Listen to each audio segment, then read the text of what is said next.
think that your life is hard and you're giving up on that because you think your life is unfair, think again.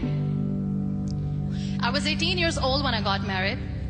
I belonged to a very conservative family, a Baloch family, where good daughters never say no to their parents.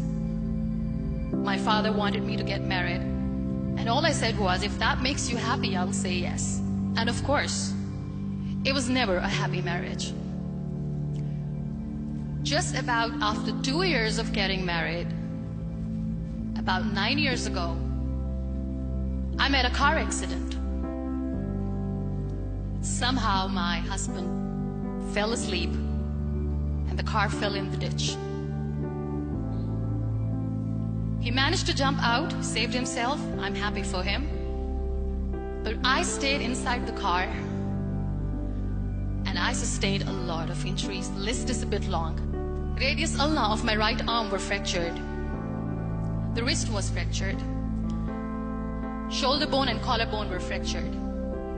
My whole rib cage got fractured. And because of the rib cage injury, lungs and liver were badly injured. But that injury that changed me and my life completely as a person and my perception towards living my life was the spine injury.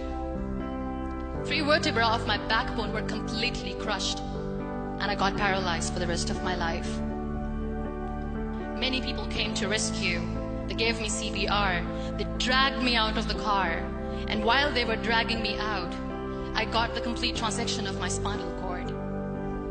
Those 2.5 months in the hospital were dreadful. I was at the verge of despair. One day, doctor came to me and he said, well, I heard that you wanted to be an artist, but you ended up being a housewife. I have a bad news for you. You won't be able to paint again.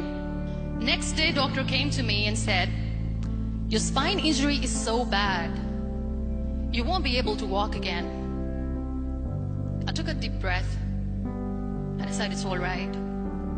Next day, doctor came to me and said, because of your spine injury and the fixation that you have in your back, you won't be able to give birth to a child again. That day, I was devastated.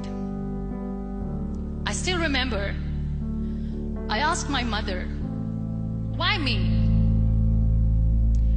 And that is where I started to question my existence. Why am I even alive? And that is where I realized that the words have the power to heal the soul. My mother said to me, this too shall pass. God has a greater plan for you. I don't know what it is, but He surely has. That day I decided that I'm going to fight my fears. So I wrote down one by one all those fears. And I decided that I'm going to overcome these fears one at a time. You know what was my biggest fear? Divorce. I couldn't stand this word. I was trying to cling on to this person who didn't want me anymore, but I said no. I have to make it work. But the day I decided that this is nothing but my fear, I liberated myself by setting him free. And I made myself emotionally so strong that the day I got the news that he is getting married, I sent him a text that I'm so happy for you and I wish you all the best. And he knows that I pray for him today. Number 2 was, I won't be able to be a mother again. And that was quite devastating for me. But then I realized there are so many children in the world, all they want is acceptance. So there is no point of crying, just go and adopt one. And that's what I did. 2 years later, I got this call from a very small city in Pakistan. I got a call and they said, are you minaba masari? There is a baby boy and would you like to adopt? And when I say yes, I could literally feel the labor pain. I said, yes, yes, I am going to adopt him. I am coming to take him home. So when you accept yourself the way you are, the world recognizes you. It all starts from within. We have this amazing fantasy about life. This is how things should work. This is my plan. It should go as per my plan. If that doesn't happen, we give up.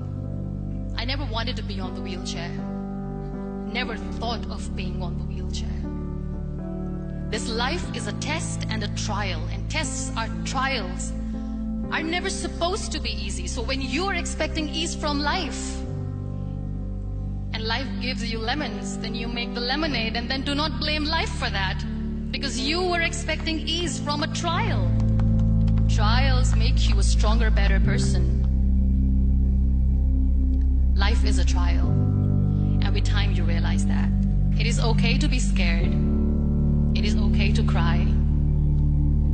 Everything is okay, but giving up should not be an option. They always say that failure is not an option. Failure should be an option, because when you fail, you get up, and then you fail, and then you get up, and that keeps you going. There are so many people in the world who are dreaming to live a life that you are living right now. You have no idea. Embrace each and every breath that you are taking. Celebrate your life. Live it. Don't die before your death. Live your life fully. Accept yourself the way you are. Be kind to yourself. Real happiness lies in gratitude. So be grateful, be alive, and live every moment.